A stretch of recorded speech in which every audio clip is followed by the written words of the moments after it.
But of course, when I look at this frame, which is where the Vermeer was, I think that gives me the most sorrow. Yes, the concert. The concert by Vermeer, and I think that picture, more than any of the others, I still feel very intensely the loss of. And this is the concert by Vermeer. This Yes. is the most valuable of the paintings that were stolen. And when you, in your mind's eye, if you try and picture this painting today, 20 years after its theft, what do you see? Where is it? What's the setting?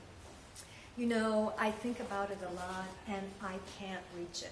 I can't Is it imagine rolled up? where it is. Is it on a wall? Is it in someone's cellar? It was. Is it over a drug lord's bar? Well, I think it was taken, popped out of the frame, so it was not. And I hope it wasn't rolled. In fact, what I always say whenever I'm doing a conversation about it is that whoever has it, and I know someone has it.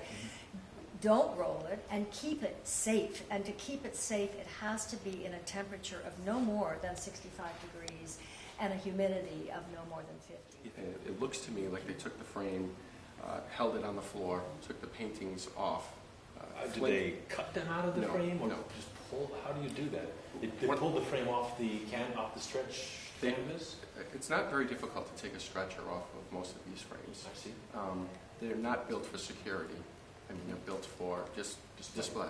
So it appears that the frame was held on the floor, the Vermeer, and the painting on its stretcher was removed from it, and the frame was allowed to fall because the glass was found broken within the every bit of information you get in this crime. What's unique about this crime is the more information you get, the more questions come up, not answers. It could tell you a lot of things. To me, my best guess, purely speculation, is that the thieves who came into this room were looking for Rembrandt. Rembrandt has been stolen dozens and dozens of times. So just in New England history, right? Right, exactly. Great brand name. Storm of the Sea is labeled Rembrandt. Even the Flink was once attributed to Rembrandt up until the mid-70s. To see it, Rembrandt, take it. See it, take it, had to leave his desk. We would have looked and seen these fake policemen outside through a video camera.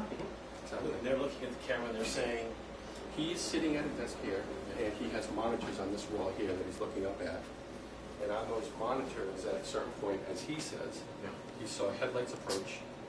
He saw them come to a rest. The headlights went off. The two guys get out. You have to remember this is 1990. Right. Camera posted up on the top of the wall, so you don't have a great image. It's not night vision. Right. But he does make out what he thinks are the police officer hats. And they ring the buzzer, same buzzer that's here, and said Boston police were responding to a disturbance. And against protocol, he buzzed them in. Once he hit that buzzer, it was over. can we see where he and the other guard ended up in the cellar? Yes. So at the time this door was open, it was never secured. To navigate. But they marched these two guards, After they handcuffed them and duct taped their eyes and duct taped the handcuffs. Right. Took them down these stairs, one by one. Just two of them. Right. It was all the guards in the place then. Each thief with one guard, which again speaks to some inside knowledge, knowing there were only two working. Two would be enough. Because only two cops came, fake cops. And his handcuffs are with a second pair handcuffed to this post right So there. he's just handcuffed to the post of this old sink right around the corner of the base of the stairs in the basement. Exactly. And he's duct tape around his eyes, his head. Yes. And duct tape around the handcuffs, and he's handcuffed to this lead pipe brace for the sink. Right, and then his feet, his ankles are handcuffed. Duct tape. Just as good. So he's seated here, and this one's interesting because this is the guard who was not at the desk. This is the one who was called downstairs. Right. He's seated here, and the thief who took him here, and the interesting thing to me is that he was very polite to him and kind in some respects. He apologized to him a number of times. What does that tell you? Perhaps he was new to the game. He wasn't an experienced criminal. He said over and over, "Sorry, we have to do this to you." Maybe he even worked in the same type of field. He might have felt some type of affinity or kinship with the Maybe guy a who took rookie. down. Probably a rookie. He was a younger guy. He didn't speak much until he started apologizing. In fact, when he handcuffed this person at first, he asked him if the cuffs were too tight. The guard said yes, and he redid them. Wow.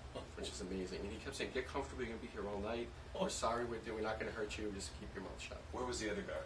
Interesting now. Okay. And he was seated here. Ankles taped, the same thing. And the cuffs were cuffed to another one of these pipes. and spent the night there. He mentioned that the duct tape started coming loose because of the heat from the boiler. But this Wow, just melt the sweat, perspiration was Right. slowly melting it. Right. Wow. But you have to wonder, and I don't know what it says, but you have to wonder, again, the level of comfort to say, we have them handcuffed, we have them duct taped, an excessive amount of duct tape, Yeah, blindfolded, almost gagged, yeah, ankles, yeah, handcuffed. These guys are scared, they're not Yeah. armed. right. You separate them at 40 yards Yeah. in the basement. You come all the way down Why this bother? hallway. And I would tell you that you have to remember at this point, after they're done with these guys, they go upstairs and start stealing. Right. When they first enter the second floor, when they start to take paintings, 24 minutes have elapsed. 24 minutes is close to twice as long as an art theft should take. From the time they come in or from the time they're down here? By the time the door opens. Wow, So 24 come- minutes of really dinking around. They could have committed a museum theft in half that time. Right, in, out, have the goods. 24 minutes